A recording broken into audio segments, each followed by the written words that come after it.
नहमदुहु व नसल्ली अला रसूलिल करीम अम्मा बाद। अस्सलामु अलैकुम व रहमतुल्लाहि व बरकातुहू। डाइस पर तशरीफ़ फरमा हमारे दिल्ली चैप्टर के president doctor Usma Bano, doctor Shahid Malik lifetime trustee, doctor Asif Iqbal sahab और दीगर ट्रस्टियान, इसमें international trustee professor Mohammad Kamil sahab, Mohammad Khalid sahab, doctor Abbas Zaidi, doctor Ayaz, doctor Khurshid sahab और तमाम जो भी मेहमान हमारे इस दावतनामे पर यहाँ तशरीफ़ लाए हैं, उनका शुक्रगुजार हूँ। सबसे पहले तो इंटरनेशनल आयुष कॉन्क्लेव के ज़िम्मेदारों को मैं दिल से मुबारकबाद देता हूँ कि उन्होंने इतने ज़बरदस्त प्रोग्राम को ऑर्गेनाइज़ किया।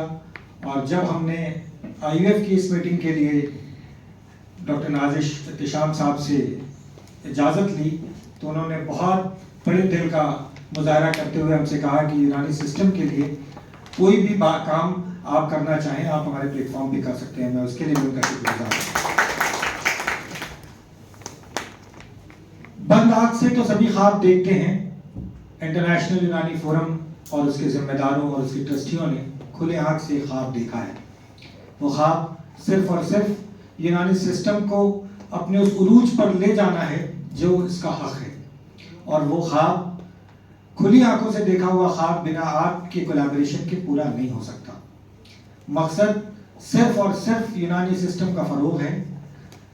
हिंदुस्तान में बहुत सी तंजीमें हैं, बड़ी तंजीमें हैं जिन्होंने एक फ़िज़ा हमवार की है। उनका अपना एक काम है, उस काम के तारीफ की जानी चाहिए और तारीफ भी की जानी चाहिए।